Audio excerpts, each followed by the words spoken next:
Olá pessoal, boa tarde. Nós iremos dar continuidade às nossas aulas, né? Hoje a gente vai trazer o envelhecimento populacional na Europa e suas consequências, né? Na aula passada a gente já havia falando sobre esse tema, né? E novamente a gente vai reforçar aqui para vocês esse tema que aborda a questão das características populacionais da Europa, né? Abordando aí a questão do envelhecimento das populações na Europa, né? Certo? Então, fala-se primeiramente na questão da população economicamente ativa, né? A gente vai trabalhar a página 437, né? Pegue o material de vocês aí na página 437.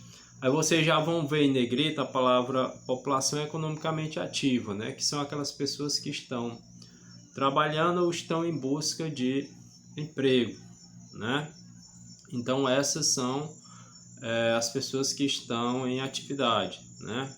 Principalmente aquelas pessoas que trabalham, né? Que têm um emprego. Então, o que está ocorrendo na Europa? A população está envelhecendo, né? A cada ano que passa, porque a Europa foi um dos continentes que mais controlou as taxas de natalidade, consequentemente, hoje ela sofre, né? Até mesmo por conta da questão de uma grande quantidade de imigrantes que entram, né? E refugiados também que entram na Europa em busca de oportunidades. Temas que nós iremos ver também mais na frente, no final do livro, né? Hoje a gente vai encerrar esse capítulo, né, do módulo 3, que é o capítulo 7, que fala exatamente sobre a Europa e o envelhecimento da Europa, né, das populações da Europa, certo? Então, a população economicamente ativa são aquelas pessoas que estão trabalhando, né? Então, boa parte das pessoas da Europa que estão saindo do mercado de trabalho, consequentemente vão se aposentar, né? E aí a Europa sofre exatamente por isso, a questão da previdência social, que a cada ano que passa se aposenta mais pessoas e o governo, né, necessita de mão de obra para suprir aquela mão de obra que está saindo, que no caso os aposentados, né? Ou seja, já contribuíram, vão sair. É necessário uma grande quantidade de jovens, né, para entrar no mercado de trabalho, para trabalhar, para sustentar a aposentadoria daqueles que um dia trabalharam, né? Então funciona mais ou menos dessa forma, né, em todos os países, certo? Então na Europa eles controlaram tanto essas taxas de natalidade que hoje a Europa sofre exatamente por conta de ter pouca mão de obra, principalmente mão de obra qualificada, né? Que eles boa parte das empresas da Europa, elas exigem a questão da qualificação, né, para conseguir um emprego, né? Não basta o país ter mão de obra abundante, mas tem que ter pessoas que passaram pela escola, que estudaram, que se especializaram para poder assumir uma vaga no mercado de trabalho, né? Funciona dessa forma. E aí, nesse texto da página 436, fala sobre isso, né? A questão tem aqui, ó, no primeiro parágrafo. Como vimos anteriormente, a maior parte dos países europeus estão passando pelo processo de envelhecimento populacional. Esse processo gera algumas consequências para o continente, como o aumento da demanda de políticas de saúde, né? Ou seja, o governo tem que gastar mais com a questão da saúde dos idosos, de assistência aos idosos, a diminuição da mão de obra, né? E da arrecadação de impostos que são utilizados para subsidiar os sistemas previdenciário social e aposentadoria, né? Então, na Europa, eles estão passando por essa fase, né? A questão de também estão tendo dificuldade no que diz respeito à questão de arrecadação de impostos, porque diminuiu a mão de obra de trabalho. Consequentemente, o governo necessita para poder, né, desse dinheiro para poder investir em aposentadoria das pessoas que já são idosas, né? Certo. Aí fala sobre isso. No final também da página 437, né? Lá no último parágrafo ele fala da questão do incentivo às taxas de natalidade, né? Que é da importância do incentivo para aumentar a quantidade de crianças, consequentemente jovens, para o mercado de trabalho, né? Então a Europa hoje incentiva, né, que as pessoas tenham mais filhos. Antigamente ela controlava mais, porque consequentemente o governo ia gastar com, né, muito dinheiro com creches e etc. Hospitais, né, para gestante e etc. Hoje ele já gasta mais com a questão da aposentadoria. Então tem que ter mão de obra suficiente para poder suprir, né, a necessidade dos idosos, das pessoas que já estão trabalhando e que merecem se aposentar, né? O que está ocorrendo também na Europa? Alguns dos países da Europa também estão empregando novamente esses idosos, né? Já que eles já contribuíram um dia, já se aposentaram, consequentemente, aqueles que têm saúde, eles podem voltar para o mercado de trabalho ganhando uma outra renda, né? Essa tentativa também para alguns países, né? Principalmente porque a Europa tem a expectativa de vida boa, né? Então a qualidade de vida boa, consequentemente esses idosos voltam a trabalhar, né? Então tem essa tentativa também. Na página 440 a gente vê as dinâmicas populacionais e diferenças regionais, né? Tem aí, ó, página 440, coloque aí, né? Aqui a gente vai ver a dinâmica populacional dentro da Europa da diferença, né, no período da Guerra Fria, pela disputa do sistema capitalista e do socialismo, né? A gente já viu aqui também bastante sobre esse tema, né? Então, a Europa Ocidental detinha os países, né, aliados ao sistema capitalista, e a Europa Oriental, né, tinha os aliados da União Soviética, né, os países do Oriente, certo? Então houve assim essa bipolaridade, essa disputa, né? Inclusive a gente já viu temas em assuntos passados abordando essa questão da divisão da Europa, né? E aqui a gente mostra nessa dinâmica populacional a questão das características dos países que mais se beneficiaram, né? E que a gente vê que a Europa Ocidental ela tem muito mais características importantes quanto à questão econômica, né? Quanto à evolução, né? Ou seja, a Europa Ocidental é muito mais desenvolvida do que a Europa Ocidental é muito mais desenvolvida do que a Europa Oriental, né? Exatamente por conta da questão dos investimentos dos Estados Unidos, né? No que diz respeito ao Plano Marshall, né? Que foi um plano de empréstimo aos países da Europa Ocidental depois da Segunda Guerra Mundial, porque quando terminou a guerra, muitos desses países estavam arrasados economicamente, né? Os parques industriais destruídos, né? Toda a infraestrutura das cidades estavam destruídas, era necessário investimento, né? Então os Estados Unidos criou bancos, criou fundos exatamente para poder emprestar dinheiro, né, a longo prazo para esses países se reerguerem economicamente, né? Então foi uma tentativa também de aderir ainda mais ao sistema capitalista, né? Foi uma estratégia dos Estados Unidos, tanto é que a Europa Ocidental prosperou muito mais, né? A Ocidental prosperou muito mais do que a Europa Oriental, certo? Então, nessa parte aqui da página 440, ela fala sobre isso, né? Vocês vão ler aqui, né, todos os parágrafos que abordam essa questão da Guerra Fria, a disputa entre o sistema socialista e capitalista, né? E que o sistema capitalista ele se beneficiou mais, né? Depois, a Europa Oriental tornou-se independente depois do fim da União Soviética, né? Do fim do socialismo, porque dentro do regime socialista existia muita corrupção, né? Então as pessoas estavam passando era necessidade, né? Depois eles se tornaram independentes. Depois dessa independência é que eles aderiram ao sistema capitalista, ou seja, eles já aderiram já um pouco atrasado com relação à Europa Ocidental, né? Lembrando que essa divisão foi na Alemanha, né? Alemanha Oriental, Alemanha Ocidental, né? Só para a gente recapitular um assunto que a gente já falou bastante aí na sala de aula, né? Inclusive aqui nas aulas online também, essa questão da divisão e da bipolaridade do mundo, né? Nas nossas primeiras aulas. É importante a gente relembrar, né? Mas aqui a gente está abordando mais a questão econômica e também o aumento populacional, principalmente da Europa Ocidental, né? Página 440 ainda, aí já aborda a questão da Europa Ocidental, né? Então, vamos ler aqui o segundo parágrafo para vocês entenderem, né? Compreender mais, certo? O segundo parágrafo tem: os países dessa região apresentam IDH mais alto do continente, como vimos a Noruega, ocupa a primeira posição no mundo nesse indicador. né? Até 1980 havia nos países europeus o estado de bem-estar social, né? Caracterizado por manter políticas que visavam garantir a qualidade de serviços básicos como saúde e educação, né? Ou seja, os Estados Unidos investiu mais na Europa Oriental, né?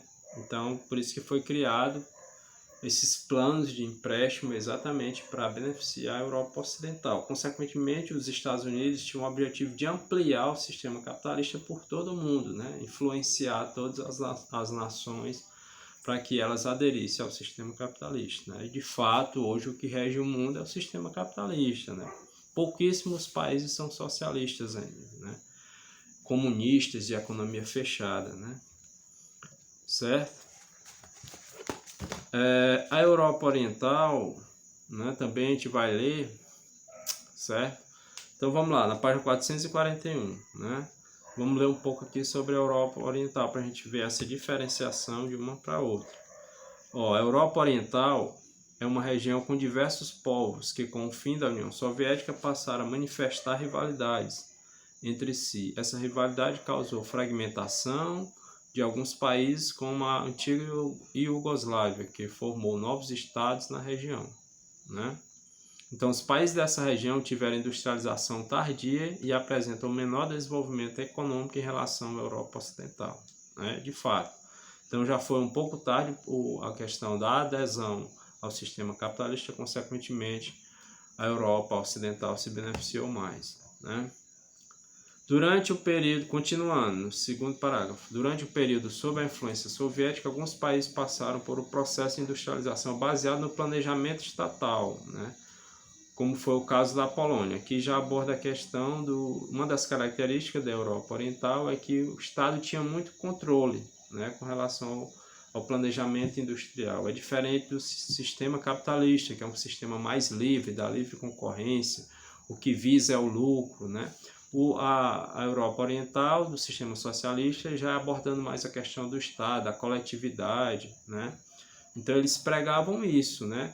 Mas de fato, se realmente desse certo o sistema socialista, todos tinham praticamente a mesma condição social, que é diferente do sistema capitalista, né? Da livre concorrência.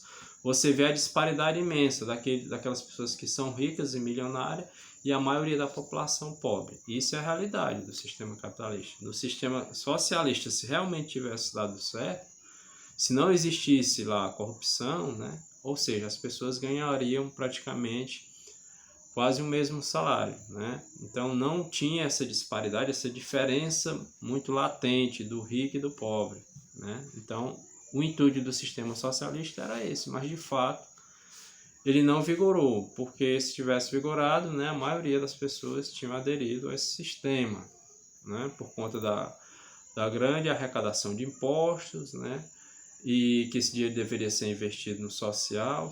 Se de fato tivesse dado certo, as pessoas ainda hoje, né, teriam ânsia para viver dentro desse sistema, né, mas de fato ele não vigorou, porque existia corrupção, ou seja, o governo arrecadava muitos impostos, ou seja, o governo tinha muito dinheiro, mas não investia no bem-estar social. Tanto é que faliu, né, o sistema socialista e a União Soviética, e esses países se tornaram independentes depois que eles aderiram ao sistema capitalista, que é o sistema que rege hoje, certo? Então vocês vão ver tudo isso na página 441, né? Ainda na Europa Oriental, fala-se mais embaixo aqui, no primeiro, segundo, terceiro, no quarto parágrafo, a questão da privatização de muitas empresas, né? Com as crises que a Europa Oriental estava vivendo, ocorreu a venda de muitas empresas estatais e também aumentou a questão do desemprego, né? Do desemprego também. Então, boa parte dessas pessoas que habitavam a Europa Oriental procuraram outros países para sobreviver, né? No caso, eles se tornaram emigrantes, eles saíram das suas terras em busca de melhores condições de vida em outras partes da Europa, né? Não só dentro da Europa Oriental em si, mas também buscava também a Europa Ocidental, né? Porque lá o progresso era maior, né? Tem na página 442, continuando a aula, a Europa dos imigrantes, né? Outro tema também bastante interessante, que para a gente falar de imigrante, a gente já lembra do pós-Guerra Fria, né? Ou do pós-Guerra Fria, não, do pós-Segunda Guerra Mundial, né? E não Guerra Fria, certo? Então a gente já lembra o pós-Segunda Guerra Mundial, né? Que se intensificou mais essa questão dos imigrantes, né? Porque boa parte das pessoas ficaram sem capital, sem dinheiro, né? Porque a guerra arrasou muitos países da Europa, consequentemente as pessoas iam para outras regiões em busca de sobrevivência, de emprego, de estabilidade, né? E acabavam emigrando, né? Saindo dos seus países em busca de outros países na Europa, né? Ainda na página 442, vocês vão ver um termo em negrito que fala xenofobia, né?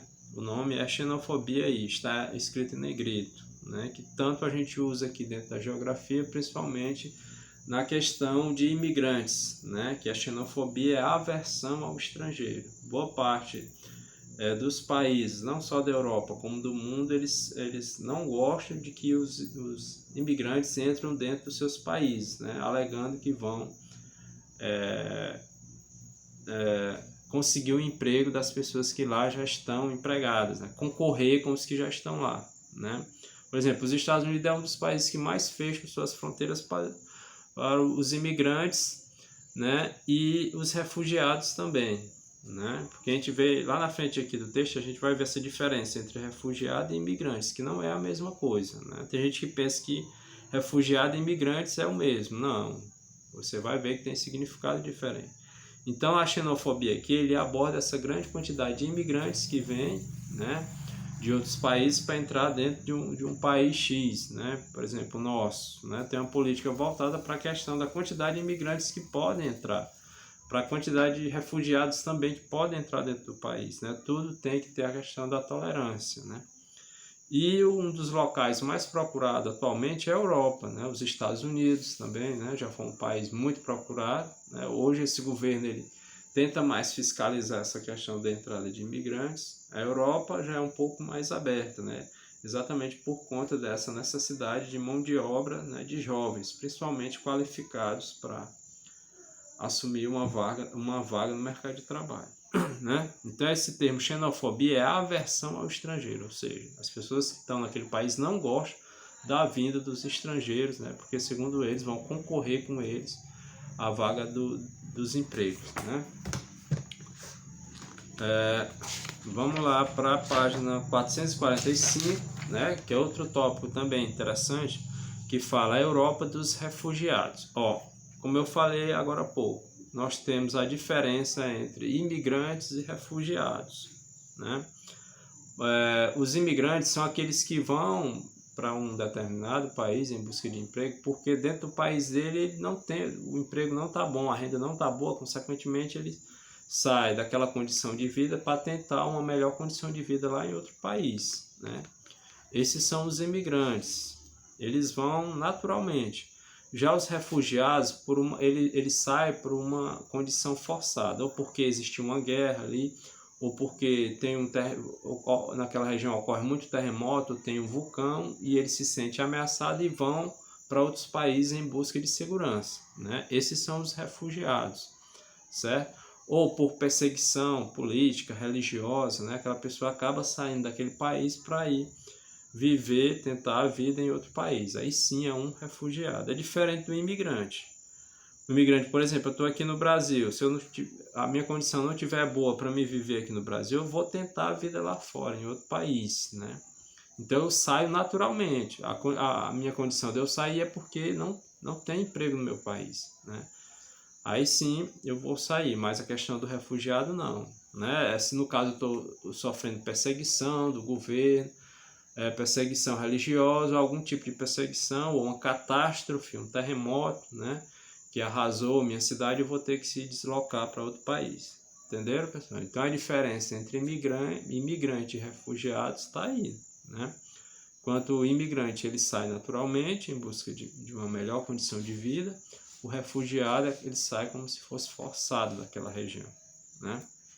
Por essas características que eu falei. Página 445, aí vamos dar uma lida aqui, ó, onde tem a Europa dos refugiados. Página 445, primeiro, segundo, terceiro parágrafo.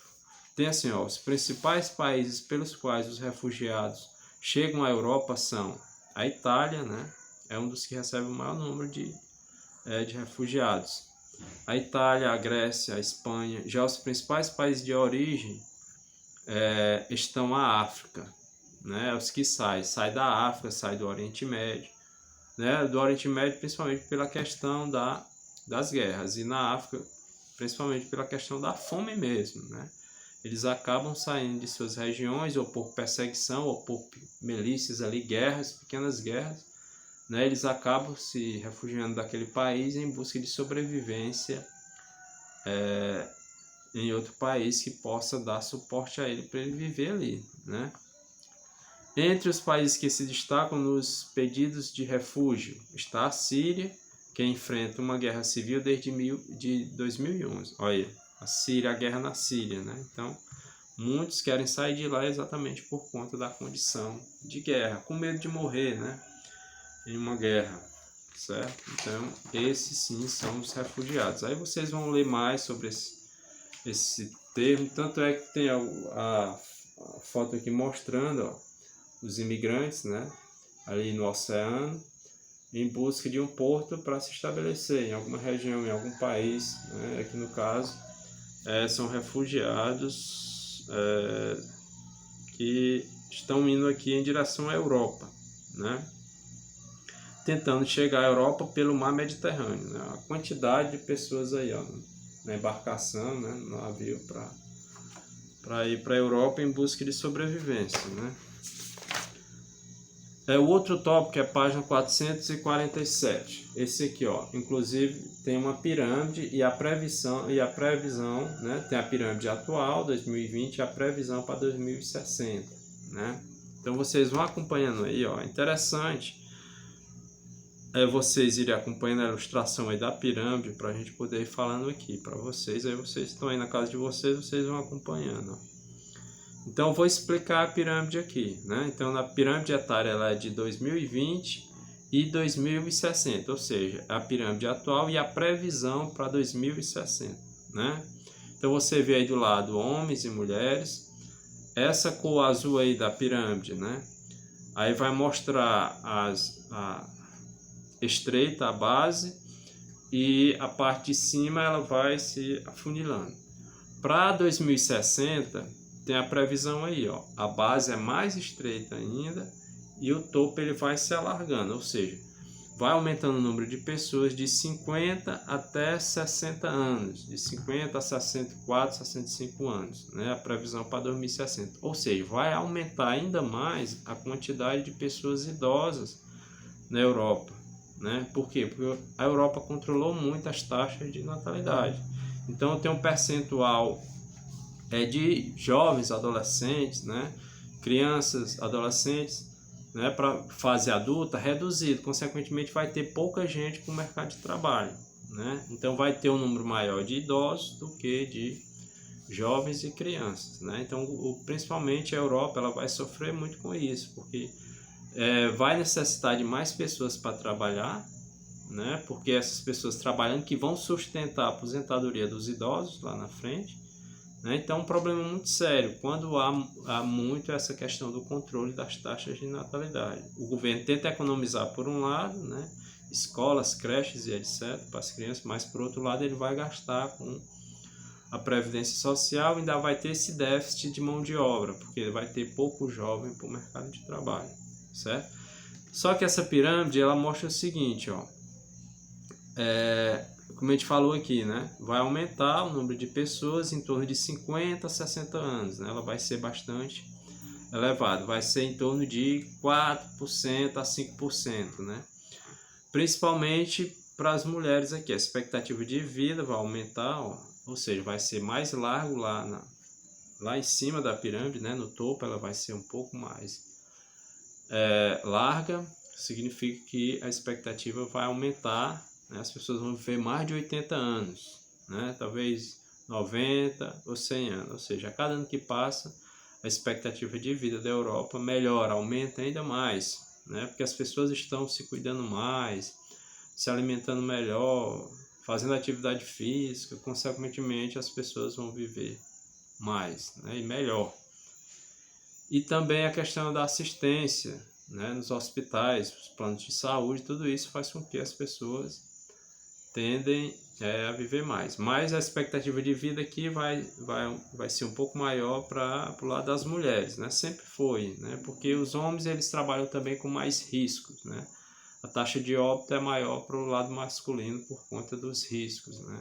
Das profissões aí que regem mais risco do que as profissões das mulheres, certo? Então tudo isso influencia para que as taxas de envelhecimento, principalmente da mulher, né, seja um pouco maior do que a de homens, exatamente por conta também de que a mulher se cuida mais, né, procura mais os hospitais, os planos de saúde para poder se cuidar, né, se tratar dos problemas de saúde. Muitos homens também ainda têm aquela cultura antiga, né, e acaba não procurando aí atendimento médico, consequentemente a taxa de óbito para a parte masculina é maior, certo? Então esses são os fatores, né?